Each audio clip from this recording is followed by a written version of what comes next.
This is a CBS News special report. Dan Rather reporting from CBS News World Headquarters in New York. We're back on the air because we have a little better picture now of what's happening in the northeast quadrant of the United States, and for that matter in Canada, about power outages. This is the Brooklyn Bridge in New York City, a live picture by a helicopter from high above the bridge. Hordes of pedestrians walk across the famed Brooklyn Bridge to go home. Subways, traffic lights are out. Now, this is the overall situation. For some reason, there have been massive power outages, blackouts, in, among other places, New York City. That includes LaGuardia and JFK airports, subways, traffic lights, hospitals have been affected, Wall Street's been affected. Then also in Canada, the Canadian Power Authority says the entire province of Ontario, Canada, is without power. There have been massive power outages also in Detroit and Cleveland, as well as New York City, Toronto, Ontario, and repeating for emphasis, the entire province of Ontario. Now, as we look at this live picture of pedestrians forced to walk home from Manhattan over into Brooklyn, over the Brooklyn Bridge, just to give you some flavor of what's going on here. Of course, this is the rush hour in New York City. Thousands of people are trapped in subways because the subways have no power.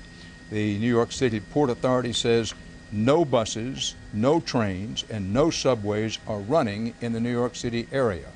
Now, if you know anything about New York, whether you've been here or not, you can well imagine what that's doing in terms of virtually paralyzing large sections of the city.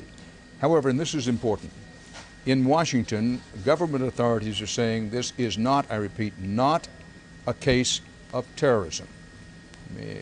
Our concern here is by being on the air that you could misinterpret why we're on the air. We do not know what has caused these massive power outages in the northeast quadrant of the United States, in many places northeast quadrant, and up in Canada. Now, there is a belief, and let me underscore that word, a belief, that this may have been caused, this power outage, that it started with a power plant outage in New York City, and that outage then had a kind of cascading effect on a widespread power grid. A transformer has been on fire at the Consolidated Edison Incorporated plant here in New York City. A spokesman for the U.S. Department of Homeland Security says they're not certain that that's what caused the cascading effect, but I think you can get the picture, particularly at this time of year, with a heat wave and high temperatures in the 90s today in many cities in the northeast part of the country. People work their air conditioners, sometimes overwork their air conditioners, and at a few times in the past, this has resulted in what I'll call spotty power outages. But we're not dealing with that today. We're dealing with blackouts in wide areas of New York City and elsewhere. Whether that knocked off that picture or not, I don't believe that to be the case. We're showing you a live picture there. But let me repeat for emphasis. The U.S. government says this is not a case of terrorism. It's not certain what is the situation, why this was caused, but the belief is that a New York City power plant had difficulties, and that those difficulties then had a cascading or waterfall effect that spread fairly quickly, as has been the case, as I say, for some occasions in the past. And the belief right now, italicizing that word for emphasis, the belief right now is that something along that line is what's happened today. In New York City, the New York City Port Authority police say that the outage in New York is crippling the New York region, and particularly to shut down many transportation services. As again, we show you a live picture in New York City, the rush hour, you can see traffic pretty much jammed up there, and many pedestrians having to walk home, some people trapped in subways. Buses are not running, trains are not running. Now, I quote an authority from the New York Port Authority, says, right now the power outage is affecting all of our operations. We have no buses, no trains, no subways running. The airports have their perimeters secure. This authority says, I cannot say right now if flights are coming in or out of the airports. But clearly, if the airports, since the airports, we know that New York's LaGuardia, for example, and New York's JFK, since they don't have power coming from their usual sources, that somehow, some way, traffic has to be affected there. At last report, Newark Airport in New Jersey was still open. Telephone service appears to be okay. Cell phone service in the New York City area seems spotty. That could be due to exceptionally heavy telephone traffic. We have to just speculate about that. We don't like to speculate in reports such as this, but we like to give you the best available information we have and then whatever insights that we think we have. So that's the reason we're on the air, this massive blackout. And when we describe what's happening in New York City, that's because we know what's happening here best. But there also, you can pretty much conjecture that the Toronto, Detroit, Cleveland, the entire province of Ontario in Canada, in one way or another, transportation as well as much else is being affected in all of those areas and in the surrounding areas. Now, we can't say how much of, for example, New York State is affected by this, nor for that matter how much of Ohio besides Cleveland is affected or Michigan besides Detroit. We simply don't know. We do know that the entire province of Ontario, according to officials there, is without its usual sources of power. Let's go to Washington, D.C. now and pick up what we know from there. In our Washington Bureau,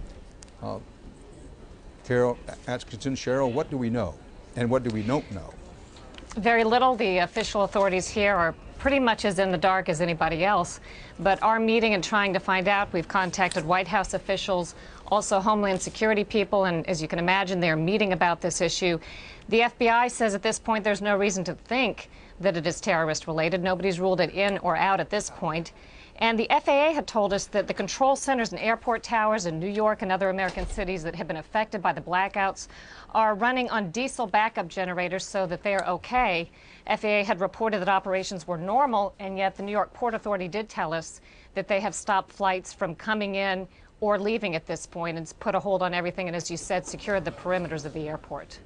Cheryl Atkinson reporting from Washington. We're on the air live, and in these live situations, it's very important for us to say to you that we know some things.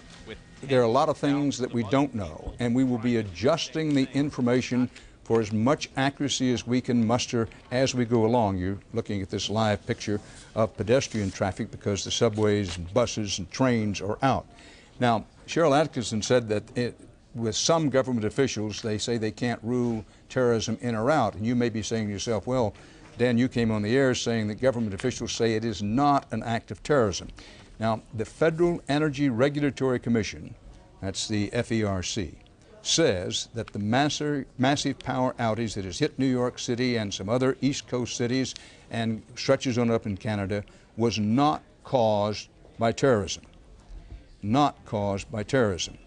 The outage was caused, it's believed, in the beginning by some trouble at a Manhattan power plant, which destabilized the big power grid as far up as Canada.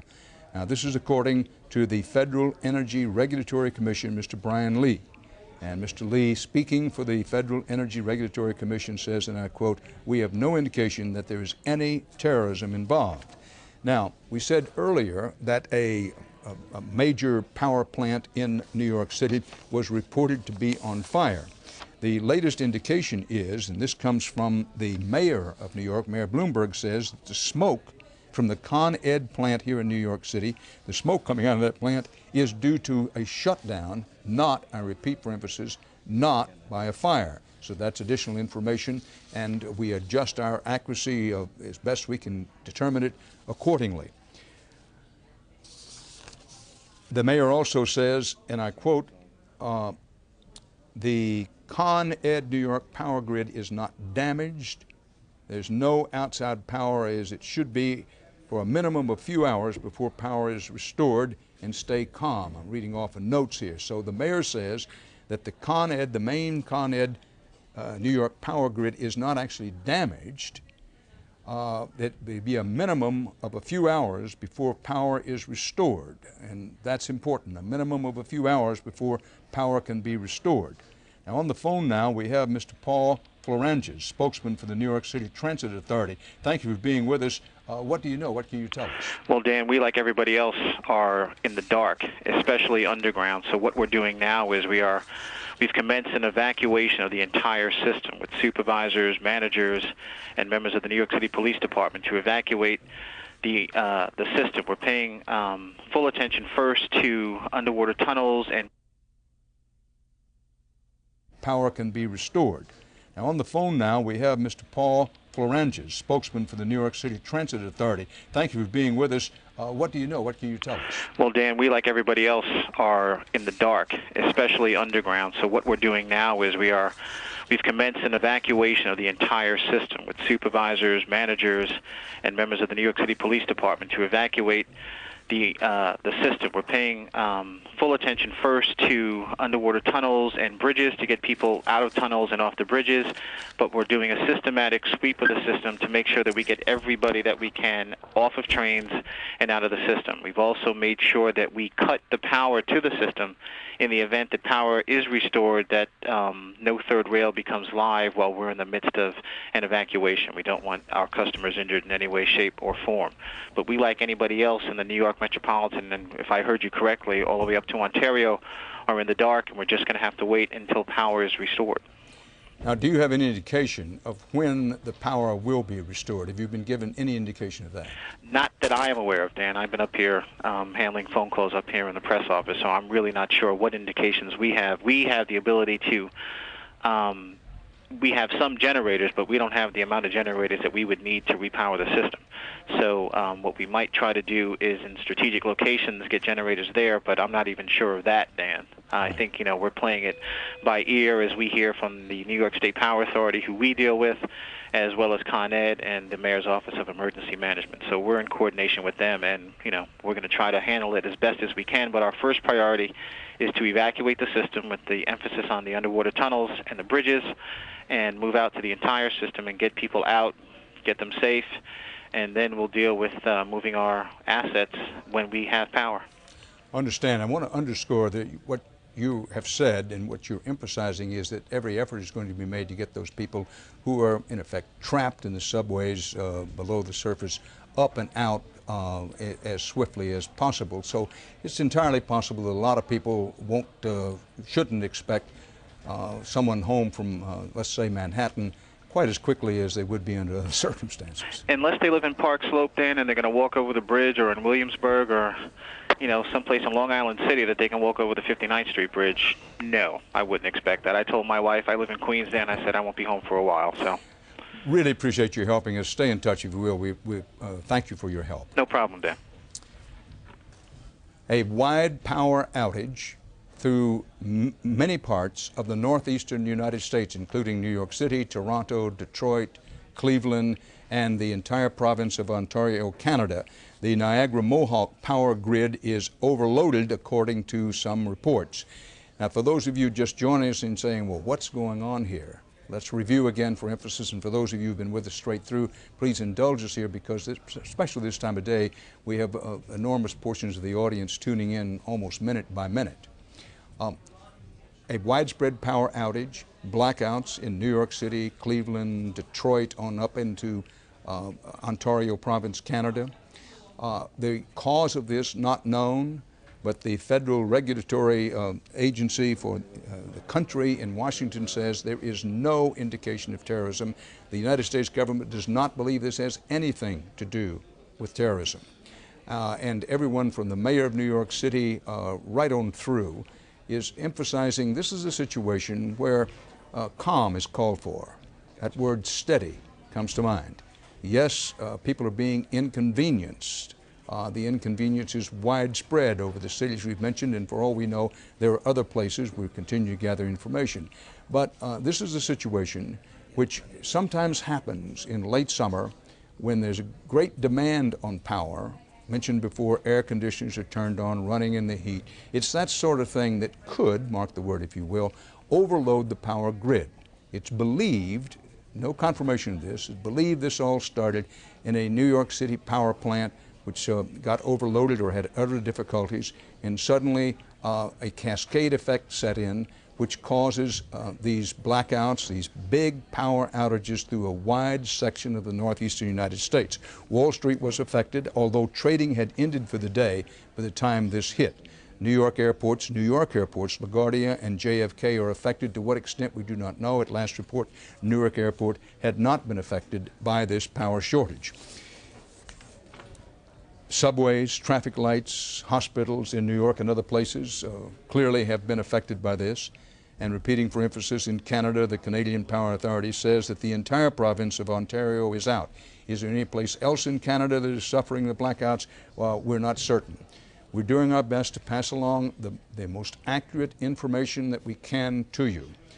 We consider ourselves, and we have some pride in our accuracy in these situations, but in a live, still developing, breaking story such as this, total, complete accuracy is simply not possible, and you need to know that. It's also true, it's an axiom among reporters, but it's true. Frequently, in these kinds of situations, the first things you hear are not true. I wish that was not the case, but experience has taught us that it is the case, so you may want to keep that in mind. Now, let's go back to Cheryl Atkinson at our CBS News Bureau in Washington, D.C. By the way, Washington, D.C. has not been affected by any power outage that we know of so far. Cheryl, President Bush is on the West Coast today. He's there for a big fundraiser for the presidential campaign. Who's on this problem down there? Who's operating for the people in Washington about this problem? Well, the White House is staffed, but they're communicating closely, one can assume, with the president, able to get to him at almost any time. And, of course, the Department of Homeland Security is taking the lead in some respects and thinking about what the response could be. The cause, as you said, not yet determined. You can still imagine, in any event, whatever the cause, the alarms that went up, the alarm bells that were sounded in Washington, D.C., as they were looking at any possible scenario as having been the cause of these outages. The Department of Homeland Security did recently speak to us, return our calls, and issue sort of a statement saying they're simply meeting with state and local authorities in the affected areas and are working with the energy sector still to determine exactly what did cause the outage. A spokesman for the Department of Homeland Security says it is too early to rule anything out. The quote is, "That would be speculation." All people in the affected areas are being urged by the Department of Homeland Security to heed the advice of their local officials. There is no planned federal response at this time. And the nation's terror alert level remains at yellow or elevated, which is exactly what it was before all of this came about. They've seen no reason to raise the terror alert level for the reasons you've probably stated, and that there's no plan to change anything, do any special federal response. They're just looking into it like everybody else and trying to determine the cause. Cheryl Atkinson reporting live from our Washington, D.C. Bureau, and repeating, Washington, D.C., so far as we can determine, has not been affected by these power outages thus far. I want to note that the Port Authority in New York City has closed the Holland Tunnel. You know that there are tunnels under the rivers here. There's the Lincoln Tunnel. What's happening in the Lincoln Tunnel we don't know at the moment, but the Holland Tunnel is one of those connecting New York and New Jersey, and it has been closed. I want to come back to Cheryl Atkinson's report as we continue our live broadcasting from CBS News World Headquarters in New York about the massive power outages, the blackouts happening in a wide section of the northeast United States and on up into at least Ontario province in Canada. Cheryl Atkinson reported from Washington that the Office of Homeland Security says it's not ruling in or out the possibility of terrorism. We reported to you earlier that the federal regulatory agency that has to do with power in Washington said that there's no indication of terrorism anywhere. You may be saying, what's going on? Well, this is the early stage of this, and it's totally understandable. I'm not the vice president in charge of excuses for anyone in the federal government, but it's certainly very understandable that this hits, boom, all of a sudden. And in government, as in other places, yes, even in some newsrooms, the left hand doesn't always know what the right hand is doing, and they frankly just haven't coordinated their response. But let me put in bold-face type for you. There is no indication anywhere, there is no empirical evidence or testimony anywhere that this has anything to do with terrorism. Could that turn out to be the case later on? Well, anything is possible, but the very best available information at this moment, and we've checked, double-checked into the best available knowledge that we have, this blackout has to do with the overlapping and connected power grids, and that somewhere along that power grid, the early indication is at a power plant in New York City, there was an overload, then there's a waterfall, if you will, or if you like another metaphor, a domino effect up and down the system, having nothing whatever to do with terrorism. These kinds of things, if it turns out to be what we suspect at the moment, these kinds of things have happened before. We had in the 1960s, there was a big blackout, 1965 I think it was. There was another in 1977. Big blackout stories. Books were written about them, these huge blackouts, and we may be in that kind of situation again. November 1965, big blackout. July 1977. These kinds of things do happen from time to time. Now, according to WWJ Radio, all of Southeast Michigan is out, not just Detroit. The Detroit airport power is out there as well. This is just to give you another sense of the score and the scope of this big power outage. So to review for you quickly, here's what we know. Blackouts, immense power outages. New York City, Cleveland, Detroit, Toronto, the entire province of Ontario, Canada is said by Canadian authorities to be without its usual sources of power. In New York City, subways, trains, buses affected, JFK Airport, LaGuardia Airport. We do not know the full effect at those airports. At last report, Newark Airport, not affected. Many people are trapped in New York City down below the Earth's surface in subways, and the trains have stopped. And the mayor has called for calm. The mayor making the point that while smoke was reported from one New York City power plant, that smoke came not from a fire at the power plant, but from the power plant going out of commission. Perhaps more about that later. The federal government has said little about this other than to again call for calm, and that the regulatory agency that has to do with the nation's power resource says that there's no, I repeat, no indication of any terrorism involved anywhere. The Office of Homeland Security has not raised the security alert in any way, but takes a somewhat more, I would say, middle of the road or non-committal views, just saying we simply don't have enough information to know what brought this on. We're in a position where we like to be able to tell you what's happening and why. We can tell you much of what is happening, but we know little, in fact, about the why. Now, Frank Pasquale from New York City's Metropolitan Transit Authority, and Mr. Pasquale, I hope I've said your name correctly. Forgive me if I have not. You're on the phone. I appreciate your helping us. What can you tell us, sir? Dan, right now, the bridges that we operate, for example, the Triborough Bridge, the Verrazano Bridge, and, for example, the Battery Tunnel and the Midtown Tunnel are all operating. We're operating under emergency power, but otherwise we were affected by the same power blackout as everybody else initially.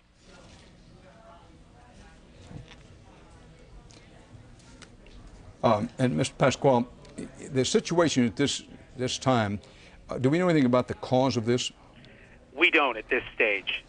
We're literally responding as we would to any emergency to ensure that we can continue to provide transportation for those who are looking to leave the central business district here through those facilities that make that transit for us, and to assist anybody else at or near our facilities who likewise need to get where they're going.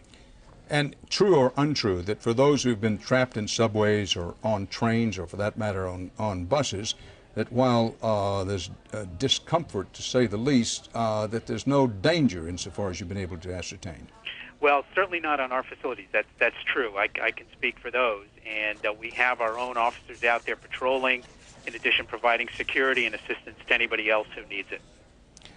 Now, what are you hearing about when the power might be restored, Mr. Pasquale? We haven't yet heard anything specific on that. We're all naturally hoping, like everyone else, that we'll get power restored as soon as possible and get back to business as normal. But at this point, we just don't have an answer.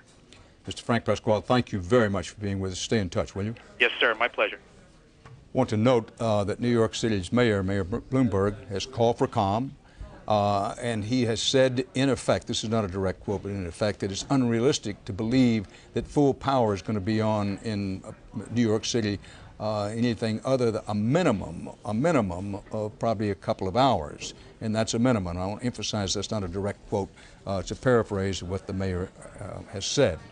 Now, our CBS News affiliated station here in New York, WCBS TV, Channel 2, was knocked off the air for a while by the power shortage, but is back on, and we thought maybe we might dip into their coverage for a bit. They have a lot of people out on the street covering this. So let's pick up a little bit of their coverage to give you again a sense of the full scope of this widespread power outage through the northeast part of the United States that stretches on into Canada. From Mayor Bloomberg saying that there was, quote, no evidence at this moment that the outage was connected to terrorism. Are you hearing any confirmation? We had heard reports out of Buffalo that this has to do with a power grid issue, an overload of a power grid. I have heard reports that it has to do with the power grid issue. Yes. We have heard reports that it is related to a power grid issue, but other than that, we're working on securing the city's critical care facilities. And as far as Mayor Bloomberg's statement, that is the statement of the city of New York as to what the causes are. All right. Just wanted to update you. Don't go. We're not done. Jared, I just wanted to go back because we sort of been jumping around as information becomes available to us. Again, someone is tuning in, listening to you from the Emergency Management Office here in New York. Again, give us the overview as to what is going on, what you're doing, and what information you have that could be helpful. Right now, the information that we have is that there's been a massive power outage affecting beyond the 5 boroughs of New York City. Residents need to just stay put. Stay in their homes, tune to their battery-operated radios for any kind of emergency information. And right now, the city is, making every effort to make sure all life-saving facilities, critical care facilities, are secured and in working order. And we'll proceed from there. Thank you very much, Jared Bernstein. Thanks for joining us. We're going to go over to Hazel Sanchez, who was in Brooklyn, and the mayor was in Brooklyn when this power outage hit. Hazel, I don't know if you want to tell us anything about that, or just give us the overview of what you have available right now. Well, Ernie, we are at the intersection of 86th Street and 15th Avenue in Bensonhurst, and of course there's no power here as well. This is a very busy thoroughfare, as you can see behind me, and the traffic lights, of course, aren't working, so we have witnessed several, very many near accidents. Also, there are a lot of restaurants, business offices. If my photographer, if you can pan over this way again with me, Don Silverman with me this afternoon. Outback Steakhouse had a full house in there. Many of their customers and workers are now out on the patio here trying to enjoy dinner and trying to bear with this heat. This is the worst day for this power outage to happen. And if you come over again to this intersection, you can see no one's here manning it. A lot of people having trouble getting through this intersection. Also, kitty corner from where I am is Shell gas station. Because there is no power, they've not been able to help anybody out that has no fuel. So that's been an issue here as well.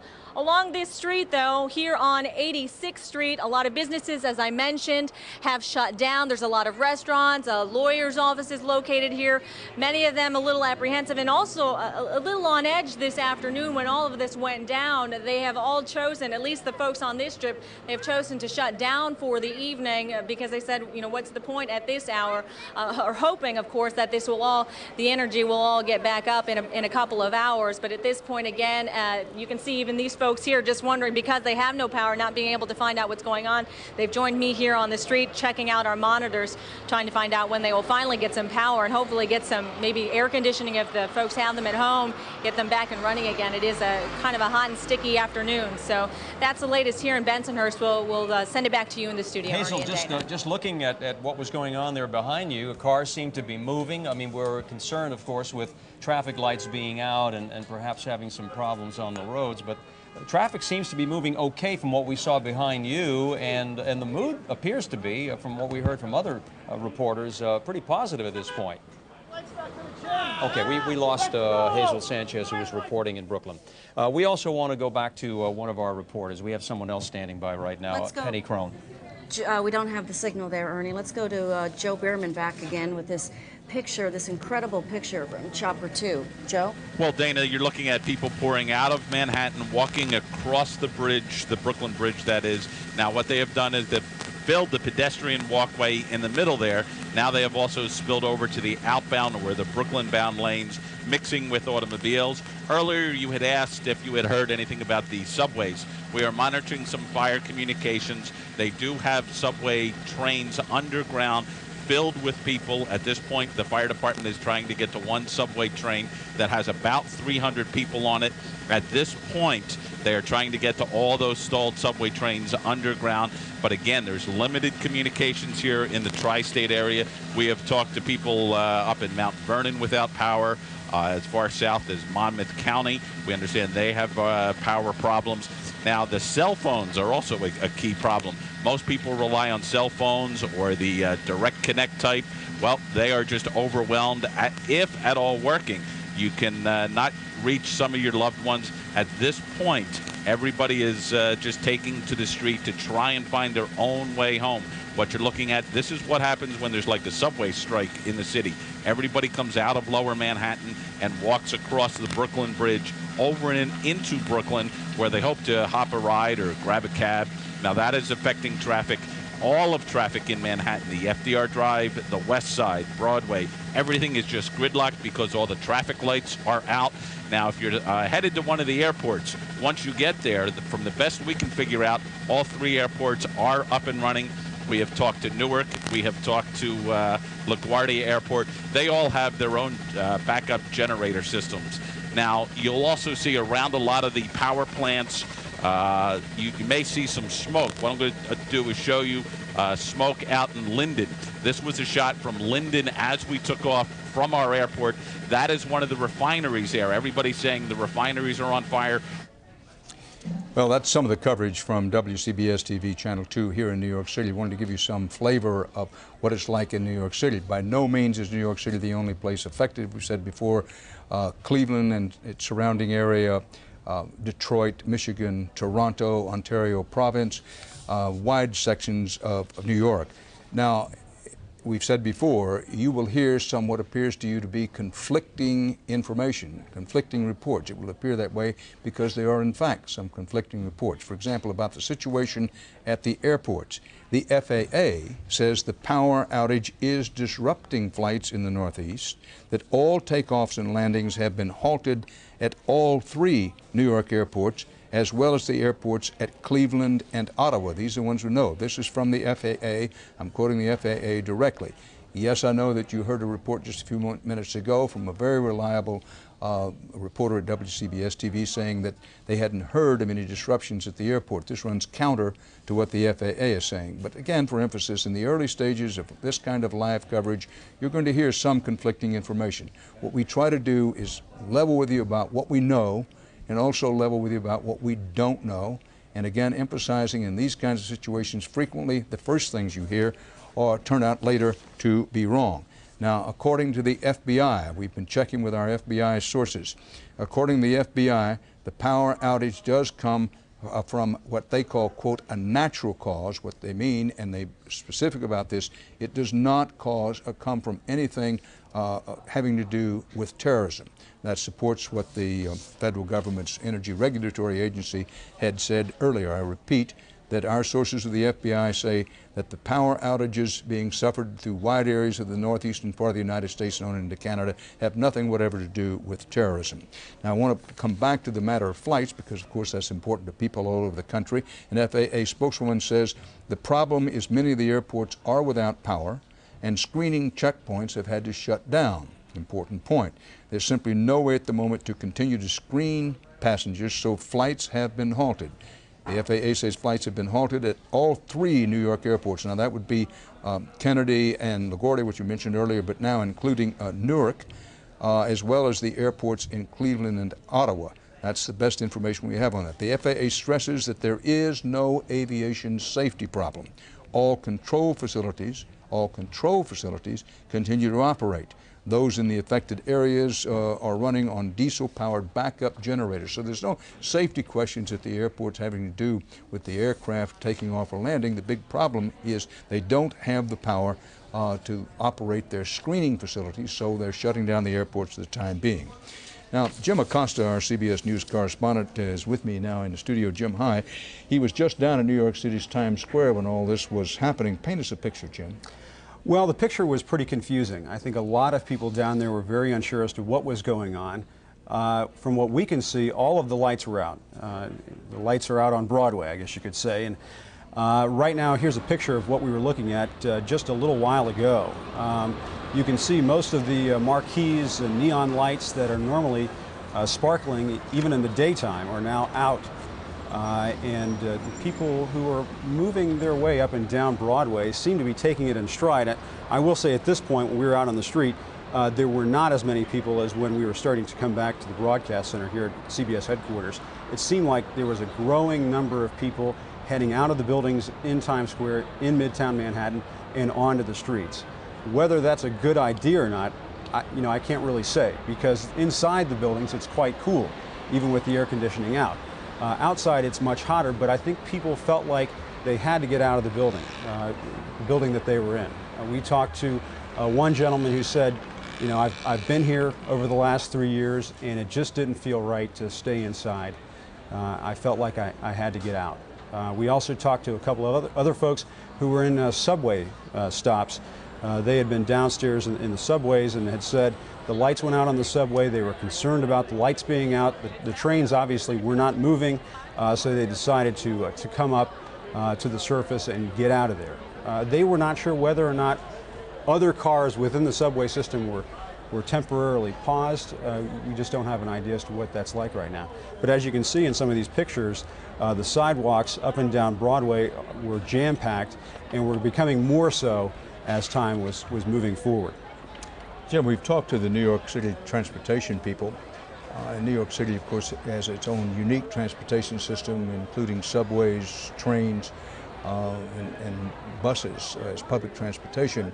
And they said it's going to take a while to get all of the people who've been, in effect, trapped in the subways, for example, up, but they intend to do that. Also keeping in mind that Mayor Bloomberg, while calling for calm and emphasizing that there's no indication it has anything to do with terrorism, which the FBI now backs up, the mayor said words to the effect, no one should kid themselves, that it's unrealistic to believe that power is going to resume, full power at least, for at least a couple of hours. And it seems to me, check me, give me a gut check here, sure, it's really more likely to be quite some time before full power comes back on, at least here in New York City. We can't say for the moment about Cleveland, Detroit, Toronto, Ottawa, other places been affected. That's true, and when you consider the concentration of businesses in a place like Midtown Manhattan, where you have literally businesses on top of businesses, these are folks, mom and pop shops, that sort of thing, who are out of business for the time being. One of the other things we noticed, and the picture was just up on the screen, people trying to use their cell phones. One thing that we ran into time and time again for the good 30 or so minutes that we were out there in Times Square was that people were not able to get out on their cell phones, and I'm not quite sure as to why that is the case, but there seemed to be a lot of general confusion as to what was going on. We had people coming up to us asking us, what do you know? What do you think is happening? And we had to tell them we just did not know at the time when we were down there. But there are obviously people coming up with their own ideas as to what was happening. But I think for the most part, the mood was not panic. The mood was irritation, inconvenience. About the cell phones, several people we've talked to said it's not beyond this possibility. In fact, the probability is that for one thing with cell phones, everybody starts calling one another in the cell phones, That's and right. that can overload the cell phones system. Scott McFarland from our Cleveland affiliate WOIO-TV is on the telephone. Scott, what's happening there in the Cleveland area? Well, the large buildings downtown are being evacuated right now. We're standing by Jacobs Field, which, as you know, is the ballpark here in Cleveland. It's an incredibly slow commute out of town. Part of the reason the regional transit is down. There are trains and light rail that go right through the city to the very crowded eastern and western suburbs. They're down right now. Hospitals in this area also on backup power. Another casualty of having power go on. The hospitals have to make do somehow, and they're making do with backup generators. They're prepared, at least for these instances.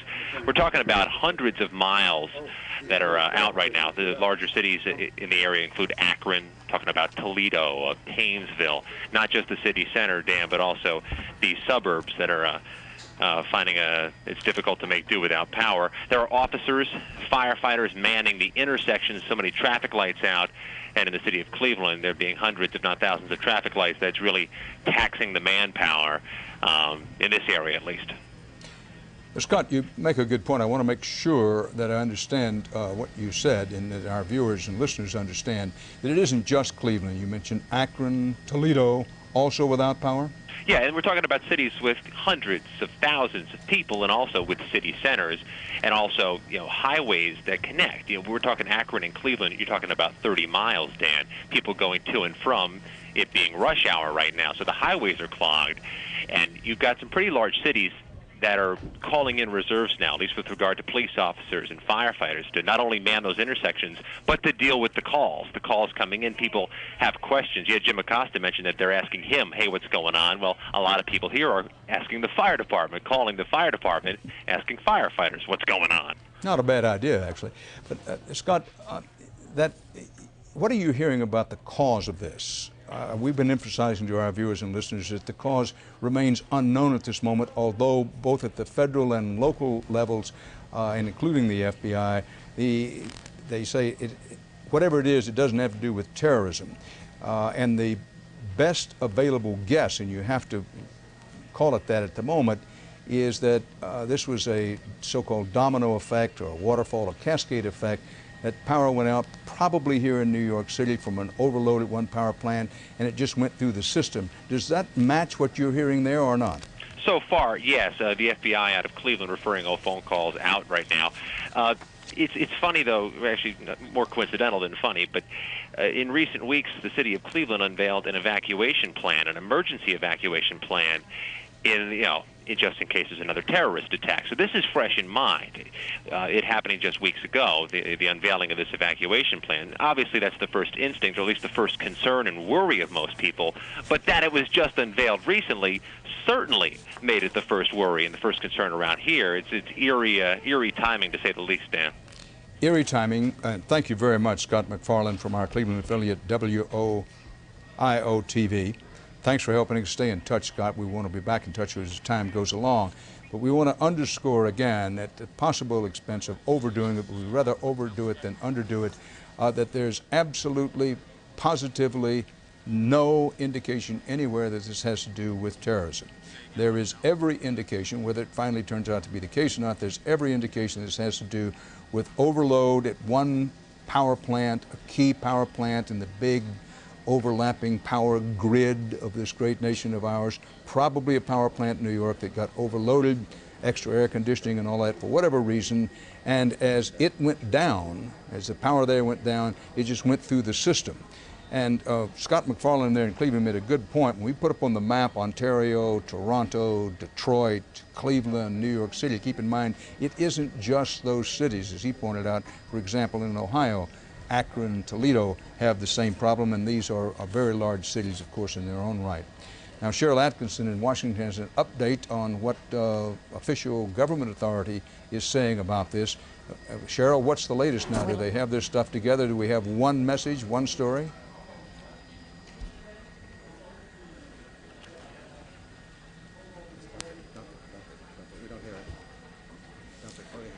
Well, I'm so sorry that we are having audio problems. I don't think our audio problems have anything to do with the power outage, but again, it's live television. These things happen.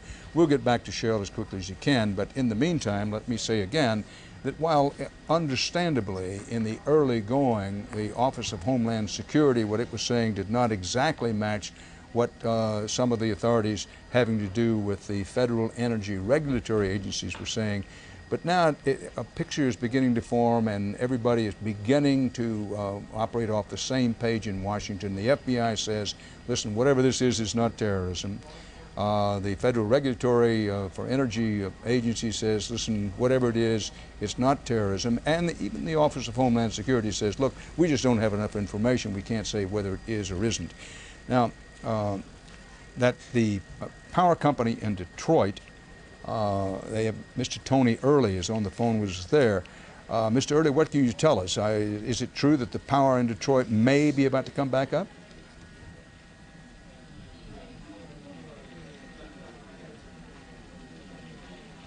Mr. Tony Early, the CEO of DTE Energy in Detroit. Dan, this is Tony Early. Yes, thank you very much for being with us. What can you tell us? What I can tell you is we appear to be the western edge of the power outage. The outages came across Ontario and took our system down. We serve the eastern third of the state of Michigan, so from Lansing, Michigan, east, serving about 2.1 million customers in this area.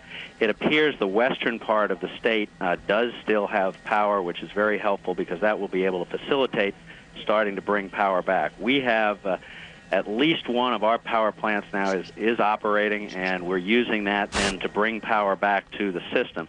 But this has to be a very controlled process because the worst thing that could happen would be to go too fast, overload the system, and trip it again and possibly damage equipment. So we're going to be starting to work our black start process, as it's called, and this is a process that we train on to bring the power back when a system has been lost. I can't tell you, Mr. Early, how much I appreciate you being on with us here, and if I may say so, I think it's a public service for the chief executive officer of an energy company as large as DTE to come on and tell us what you know. According to your best available information, what caused this kind of rolling blackout late in the day here? It's hard to speculate on a specific cause. What I can say, we'd be fairly certain it's an overload of the system. The system is designed, as it gets overloaded and starts to drag the voltage down on the system, that it will trip off loads. Now, if the system were working perfectly, it should isolate those outages geographically. In fact, after the Northeast outage in New York in 1965, extensive work was done on the grid to make sure that they are more localized than this. So I think the surprising thing is the geographic area that this appears to cover. Now, you mentioned, Mr. Early, that you there in Detroit and in southeastern Michigan, that you are on the western edge of this blackout. According to your best available information and experience, any chance that this would now spread westward over other sections of the country, or for that matter, southward? Unlikely. That would have occurred shortly after the initial outages. These things move very quickly as the systems get overloaded in sequence. Once the systems have isolated themselves, which apparently the system to the west of us, owned by Consumers Energy, has done, then the risk is bringing the system back too fast. That can cause then an overload of the other system. So you have to be very controlled in making sure that you bring it back in a manner that doesn't trip off those units that are running. Mr. Early, I may be wrong, and correct me if I am, but I don't think that the overload in 1977 caused the system to cascade across the northeast section of the country, or did it?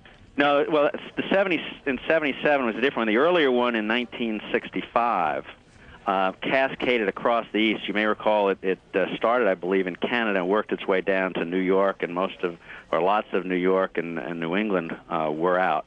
As I said, the system was redesigned in many ways to try and prevent that, but it's not perfect. And if you have a large enough outage occurring rapidly enough, what seems to have happened is it has dragged down a number of systems before the isolation was able to occur, keeping the adjacent systems, particularly to the west of us, still in service. Shirley, again, thank you for being with us. You've mentioned that it is your hope that power may, I underscore the word may, begin coming back on in Detroit and the surrounding area in a reasonably short period of time, whether it be an hour, maybe 2 hours? Well, reasonably short is relevant. I think we're talking about hours, and it could stretch more than that into multiple hours and into tomorrow.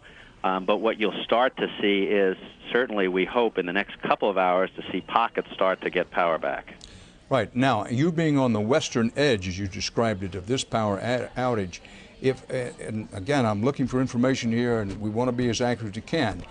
When it begins coming on in the Detroit area where you are at first, whether it's a couple of hours or more than that, would that be the first back to power that we had? What I'm driving at, would it come on later in places like Toronto and New York, or maybe simultaneously? Each system now is operating under their own procedures and are simultaneously starting to recover power in their areas. So you will see work going on in parallel in every major geographic area of the East Coast. And so that would mean, extrapolating what you say, that perhaps, maybe, within a few hours, couple hours, perhaps something beyond that, that pockets may have power resume. But in terms of turning the power back on in New York City, Toronto, Detroit, Cleveland, and elsewhere as a whole, that we could, and again I want to italicize the word could, be looking at a number of hours and possibly on into tomorrow. Is that right? Dan, it's hard to speculate without knowing the condition of those other systems, but that's a fair assumption if there isn't any significant damage to generators around the east. Has there been any significant damage to generators in your area? To date, we have not identified any. Our plants are out there now looking at all the things that they need to look at to make sure that they're not damaged so we can bring them back up. You've been very patient with us, and I appreciate it. What, in your opinion, are the most important things for people to know who are under this blackout, under this power outage, wherever they may be at this moment? Well, one of the things that we recommend to people is to unplug electrical equipment. You never know when it's going to come back on, and there could well be power surges on the system. We recommend people don't panic.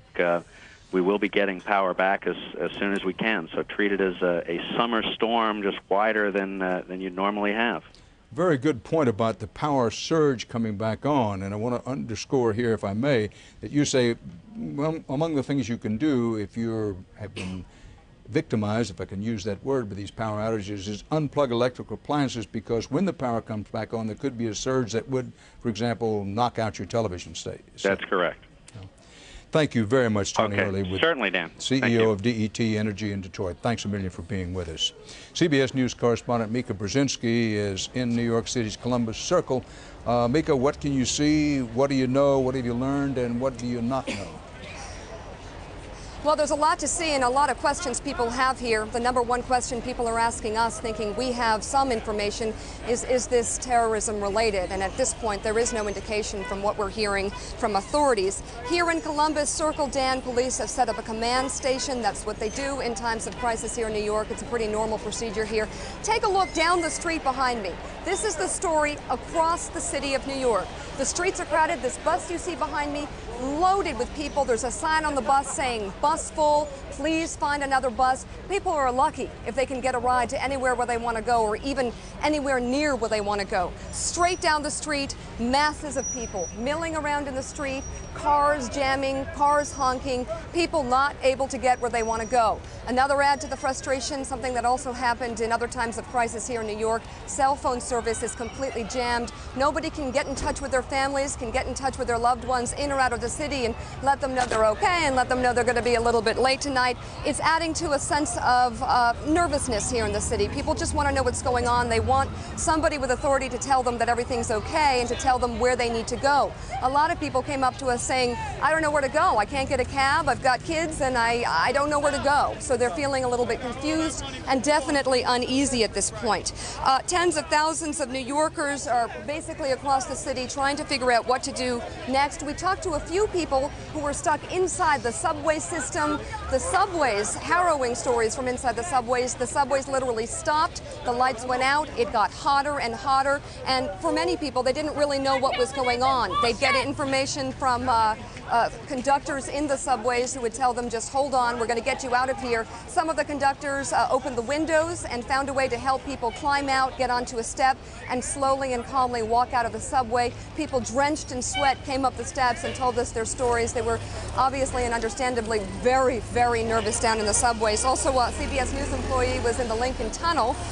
He was driving into work, and he told a story of how just the lights went out and he felt it was the end, really. He was very nervous, but people just got out of their cars and they walked out of the tunnel, and he walked 40-something blocks to work. So a lot of confusion and a little bit of chaos here in the city right now, Dan, and the major thoroughfares into the city, bridges and tunnels, some of them are closed. The Brooklyn Bridge is being used as a pedestrian walkway, and people are slowly trying to get where they need to go. Once in a while you'll see a fire truck or a police car come by. What we're understanding, at least at some of the fire departments, at some of the precincts, the the computers are down, so there's a little bit of a problem with communication there as well. So we're watching the situation here in Columbus Circle, monitoring it. People are, for the most part, remaining calm, asking us a lot of questions, and we're trying to give them the most information they need. Dan. Mika, at least in 1977, I can't speak strongly for 1965, but in 1977, once it got dark, there was significant looting and burning during that 1977 blackout. Have you talked to any of the police? What are the police reporting so far today? We still have daylight, and we probably have daylight for another maybe 2 hours and 15, 20 minutes. Well, there are no reports of any major fires. There are reports of loud sounds, and apparently one of the fires grids might have had a fire, but the reports that are coming in, and even the cops here, are getting such conflicting information. And to an extent, they've got their hands full just trying to deal with crowd control. I don't know if you can hear what's going on behind me, but I mean, people are honking, ambulances are going by, and in extreme situations, they're trying to get the job done. But at this point, they've just got masses and masses of people who've come out of the buildings and are literally milling around in the street, getting in the way in some situations. Some of them are very upset and they want answers, so cops are kind of trying to deal with the situation at hand, the immediate situation right around them. Mika Brzezinski reporting live from Columbus Circle here in New York City. Massive power outages in New York City and the surrounding areas of Cleveland, Detroit, Toronto, Ottawa. The entire province of Ontario, Canada, does not have its usual source of power. Hartford, Connecticut, Albany, New York, Akron, Ohio. We can't list each and every city. So far, this has been confined to what we'll call a section of the northeast quadrant of the country. Washington, D.C., at last report, had power. We've been told by people who have experienced these sort of things that it's unlikely that these power outages, at least at the present time, are going to spread to south or, for that matter, west. But this is a big national story, as was the case with the New York City blackout in 1965 and again in 1977. In New York, no subways, no buses, aircraft traffic has been halted, not because there's any safety concern, but because of the power to do the passenger searches is off.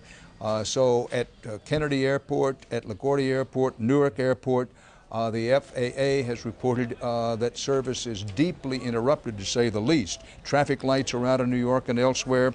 Hospitals, of course, have to operate on their own power since they don't have their usual sources of power. Traffic lights are out. Thousands of people have to walk home, not just here in New York City, but elsewhere. The blackout has forced 4 nuclear power reactors to shut down. The Nuclear Regulatory Commission says the reactors had to shut down because they lost their external power. Remember, while they're nuclear power plants, that they have to have some electrical power from the outside, some external power, and when that's shut down, some of these nuclear power plants have to shut down. A spokeswoman says the 2 Indian Point reactors in New York are included among those that have been shut down, along with the Perry and Fermi nuclear power plants in Ohio. Now, this is a confounding factor, which indicates that it may be a little longer than the most optimistic hopes were for the power going back on. We want to emphasize to you once again, and particularly those of you who just join us in progress here, this is a big story, but it has been suggested, and not a bad suggestion, you look upon it as kind of a summer storm, if you will. It isn't a storm that's knocked out the power. An overload is believed to have caused the power to go out in New York City, and then this is the widespread belief, where it turns out to be true in the end or not, caused a domino or waterfall effect that now affects Toronto, Ottawa, Cleveland, Detroit, a lot of other places. Greg Martin, and a spokesman for the Federal Aviation Authority, is on the telephone from Washington, D.C. Thank you for being with us, Mr. Martin. What's happened to air traffic in the affected area? Sounded like they're... Mr. Martin, are you there? Yeah, I'm here. The phone line. There you go. There you go. What's happened to air traffic in all this? Well, I was listening to your correspondent. It sounds like they're having a rough go on the ground, but at least for the skies over America, there's still safety and order. Our facilities are up and operational. They do operate on backup power, and we continue to control traffic over the country. However, at the New York airports themselves, it was previously reported in the FAA that traffic is not running normal at Kennedy, LaGuardia, and Newark because the the passenger screening facilities don't have their usual power. Is that correct? It's correct. It makes things particularly difficult, the actual airport infrastructure that relies on power. But the air traffic facilities that manage the skies, they are up and running. And there are ground stops in effect at the airports that you would expect. The three major metropolitan New York airports, Newark, LaGuardia, JFK, and then Cleveland Hopkins is also under a ground stop, as is Toronto. So it's particularly important if you're picking up passengers from those airports, check the website. If you're planning to travel to one of these airports in the near future, please check the website. But your emphasis, if I understand you correctly, is in terms of aircraft flying, that it's safe, that the ground stop has to do with the fact that the airport facilities themselves don't have their usual sources of power. Well, that's correct. Without power, you can't move jetways, you can't fuel aircraft, and you can't screen passengers, so you're going to stop those aircraft on the ground. Now, those airports can still accept aircraft if they are en route. However, it's important to know that the airline's dispatch center may choose an alternate landing site working through us. But as far as the actual system, the facilities, the radar that manage the skies, that's up and operational. For example, our facilities in New York, all of them are up and operational. Again, we have plans in place and we have backup power that run these facilities when we have problems like this. Now, you need power, of course, for air traffic control. How is that system? We have backup diesel generators in all of our facilities. I very much appreciate you being with us. If you run across news, call us collect. Otherwise, we'll be back in touch with you. Thanks again. Thanks, sir. You're looking at a live picture in New York City, pedicab doing land office business because the power is out in New York and in widespread areas surrounding New York City. Hartford, Connecticut, the power is out there. Up in Albany, New York, the power is out there. We've had a major power outage in a wide section of the Northeast United States. When will it be over? No one can tell you that.